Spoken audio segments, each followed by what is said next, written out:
Ini kafilah satu-satunya yang cuma 2 orang. Untanya banyak sekali, tapi cuma 2 orang. Dan semua kelihatan dari jauh, matahari lagi terang. Semuanya kafilah yang berserakan yang sangat banyak. Beda dengan kafilah Nabi SAW. Ini ada awan di atasnya, menaunginya. Dan ada sebuah pohon di sebelah gereja. Konon ceritanya, para Bahira dan temannya ini membangun gereja di situ karena mengetahui tentang histori pohon itu. Histori pohon itu disebutkan dalam Injil, dinukil oleh para penginjil ini sebelum Nabi SAW diutus tentunya. Kalau ada pohon di situ, yang pohon ini mereka tahu semua nabi turun di situ. Pohon ini setiap nabi pasti akan mampir di pohon itu, dan pohon ini subhanallah dengan hikmah Allah tidak pernah ada yang mampir di situ kecuali nabi-nabi, gitu kan. Pada saat Nabi SAW mau istirahat, beliau pun duduk di bawah pohon itu. Ada satu pohon di dekat gereja, pohon kurma, cuma satu pohon. Itu Nabi SAW duduk di situ. Duduk di situ. Kemudian kafilahnya, unta-untanya disandarkan, Maisarah dipanggil duduk di sebelahnya. Kejadian yang luar biasa pada saat itu disaksikan oleh kepala pendeta adalah pohon kurma itu tiba-tiba menunduk, ya, menunduk dan terlihat sekali sangat jelas. Kemudian menutupi Nabi SAW dari panas. Maka dia pun penasaran dan dia berkata, ini mungkin salah satu tanda. Dia pun akhirnya keluar, kemudian coba melihat peluang kapan Nabi SAW berpisah dengan Maisarah. Maisarah sempat pamit sama Nabi SAW ingin mencari, kalau kita mungkin tempat buang air gitu kan, keluar. Maka oleh pendeta ini dikejar. Lalu dia berkata, hai fulan, tunggu sebentar. Berhentilah Maisarah, ditanya, kalian dari mana? Saya dari Mekah. Siapa yang bersamamu ini? Seseorang dari kota Mekah, tokoh Mekah yang bernama Muhammad, dan dia punya kafilah dagang gitu kan. Lalu mulailah pendeta ini menanyakan banyak hal tentang siapa namanya, siapa ibunya, siapa ayahnya, segala macam ditanya tentang Nabi SAW secara terinci. Dan semua yang dijelaskan oleh Maisarah yang dia tahu, kalau dia adalah keturunan yang baik, ibunya meninggal pada saat dia masih 6 tahun, ayahnya meninggal pada saat dia di rahim ibunya, kakeknya bina, sekarang bersama pamannya, dan seterusnya, gitu kan. Dan dia terkenal sekali dengan julukan Al-Amin di Mekah. Semua ini ciri-ciri disebutkan yang diketahui oleh pendeta ini adalah ciri kenabian. Lalu kemudian pendeta ini pun setelah pertanyaan yang banyak kepada Maisarah dan dia penasaran, maka dia mengatakan, baiklah kalau begitu, saya berterima kasih atas pendapatmu ini dan saya coba ya akan menyampaikan kepada teman-teman di dalam gereja gitu. Terus si Maisarah bilang, sebentar, boleh saya nanya enggak? Iya. Apa rahasia pertanyaan Anda tadi? Kenapa Anda bertanya seperti itu? Lalu dia mengatakan, pendeta itu mengatakan, dan ini membuat Maisarah kaget, dan nanti ini yang akan disampaikan kepada Khadijah pada saat pulang ke Mekah yang mendorong Khadijah mau menikah dengan Nabi SAW. Salah satu faktornya itu.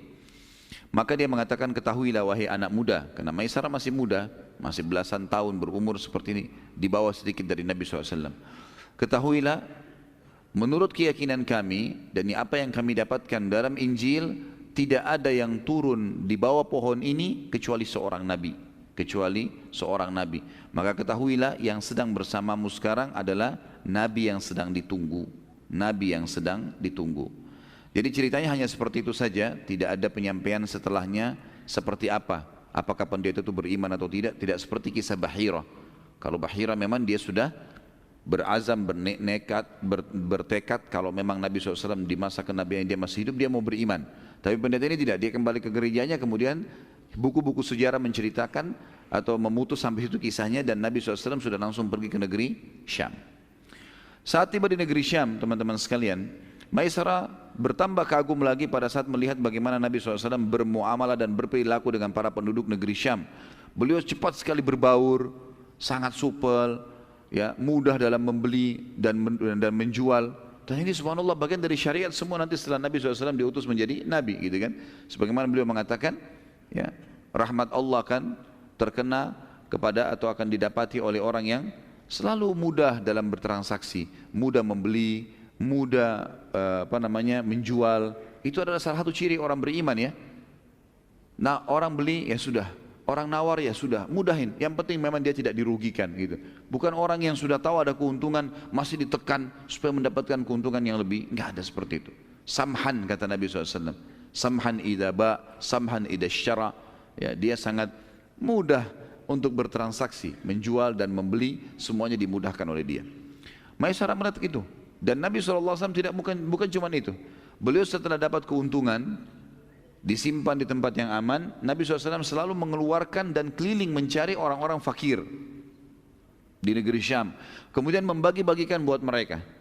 Kemudian Nabi SAW juga selalu berusaha untuk menguasai seluruh pasar tanpa letih. Beliau keliling ke seluruh pasar lalu menawarkan produk-produknya tanpa letih. Ini nolak, dia pergi ke tempat yang lain. Ini nolak, dia pergi ke tempat yang lain. Sampai akhirnya terjadi transaksi. Dan subhanallah, di hari Nabi SAW tiba, seluruh produk Mekkahnya habis. Seluruh produk Mekkahnya habis dalam satu hari. Karena Nabi SAW keliling, ya, senyum dengan orang, ramah, mudah. Orang mentransaksi, beli ini berapa, sekian harganya, sekian saja, ya sudah, gitu loh. Dimudahin sama beliau. Maka habis produknya pada hari itu, sallallahu alaihi wasallam. Di hari kedua, beliau sudah bisa membeli barang dari negeri Syam. Dan pada saat beli, karena kemarin dia sangat supel dengan orang-orang sallallahu alaihi wasallam, maka orang-orang pedagang-pedagang di pasar juga memudahkan dia pada saat transaksi. Jadi orang-orang Syam pun pada saat mengatakan Nabi SAW tawar, kain ini berapa? Sekian. Baiklah, bisa saya beli sekian? Enggak bisa, silahkan ambil uangnya. Langsung saja. Maka di hari kedua saja Nabi SAW sudah berhasil membeli seluruh produk yang dibutuhkan dari uang yang ada. Sehingga kafilah Nabi SAW lebih dulu kembali ke Mekah. Dan ini tidak pernah terjadi dalam kafilah-kafilah Quraisy, karena mereka selalu tinggal di negeri Syam lama. Mereka duduk-duduk dulu, mereka mabuk-mabuk, mereka bermain perempuan, mereka segala macam, sudah menjadi tradisi jahiliyah. Kemudian nanti mereka sudah 2 minggu, 3 minggu baru mereka balik ke Mekah, gitu kan. Jadi pelan-pelan mereka berdagang. Nabi SAW tidak, cepat bekerja dan cepat juga menyelesaikannya, selesai mengeksekusinya. Pulanglah Nabi SAW bersama Maisarah menuju ke Mekah. Pada saat tiba di Mekah, karena kafilah-kafilah dagang Quraisy belum tiba, dan sudah menjadi tradisi juga di Mekah teman-teman sekalian, kalau ada kafilah datang, maka ada orang-orang tertentu, penjaga-penjaga pintu gerbang Mekah itu mengiklankan dengan suara keras, wahai Quraisy, kafilah dagang ada yang datang, gitu. Maka orang-orang Quraisy pada ngumpul. Jadi sebelum masuk pasar mereka sudah keroyokin tuh apa yang mereka mau beli di situ. Ada yang sisa baru dijual di pasar. Kafilah Nabi SAW datang, dan ini bukan waktu datangnya kafilah Quraisy. Waktunya sudah mereka tahu lah, sekian waktu datang kafilah, baru mereka datang. Mereka kaget, kok ada kafilah datang nih. Kemudian mereka datang, gitu kan. Di luar pintu Bani Syaibah, di luar pintu gerbangnya Mekah. Lalu mereka kaget, kafilahnya Muhammad Al-Amin telah datang, tersebar satu Mekah nih. Ini orang yang kepercayaan sudah datang nih. Walaupun beliau belum lama berdagang dari negeri Syam. Mereka tanya, hai Muhammad, barang dagangan Syam? Kata Muhammad SAW, iya. Boleh kami transaksi? Silahkan. Mulailah mereka memilih produk yang mereka mau. Ini ya Muhammad berapa? Sekian. Baiklah, bisa sekian? Silakan. Dihabisin. Dalam hitungan satu hari itu juga, dagangan Nabi SAW habis. Hari itu juga habis. Belum masuk ke pintu gerbang Mekah, sudah habis. Dengan keuntungan yang berlipat-lipat. Maka Nabi SAW dimudahkan oleh Allah Subhanahu Wa Taala dengan akhlak yang baik, dan wajar Allah mengatakan dalam surah Al-Qalam, A'udzubillahi minasyaitonir wa innaka la'ala khuluqin 'azim. Maksudnya kau Muhammad secara fitrah kau memiliki akhlak yang sangat luar biasa, mulia sekali. Nabi SAW selalu cenderungnya kepada kebaikan. Kejadian ini akhirnya tersebar di negeri Mekah, di kota Mekah. Pada saat itu kafilah Muhammad Al-Amin datang, kemudian habis dagangannya, dan orang-orang Mekah puas dengan dagangan itu. Nabi SAW pada hari yang sama tidak menunda sama sekali, walaupun dalam kondisi capek, pergi ke rumah Khadijah menyampaikan amanahnya. Ini adalah amanahnya, ini uangnya. Dan bukan cuma Khadijah, karena banyak sekali orang menitipkan uang pada saat itu. Semua diantarkan pada hari itu. Nabi SAW tidak tidur kecuali sudah menyampaikan semua amanah. Ini modalnya, ini keuntungannya, ini modalnya, ini keuntungannya. Semua selesai pada hari itu. Karena dalam kondisi capek, datang dari safar. Ini sebuah adab yang luar biasa teman-teman bagi pedagang. Jangan tunda-tunda pembayaran, jangan tunda-tunda pengembalian hak orang lain. Langsung pada saat itu kita bisa tidur tenang, kalau meninggal pun jadi aman, gitu kan. Maka dibagilah. Karena kejadian ini makin harum nama Nabi SAW. Dan Khadijah pun tidak pakai menunggu lagi, langsung bertanya kepada Maisarah, sebenarnya apa yang kamu lihat pada saat kamu sedang bersama Muhammad? Ceritakan saya kejadiannya. Apa yang terjadi? Kenapa kafilahnya datang lebih dulu dari negeri Syam?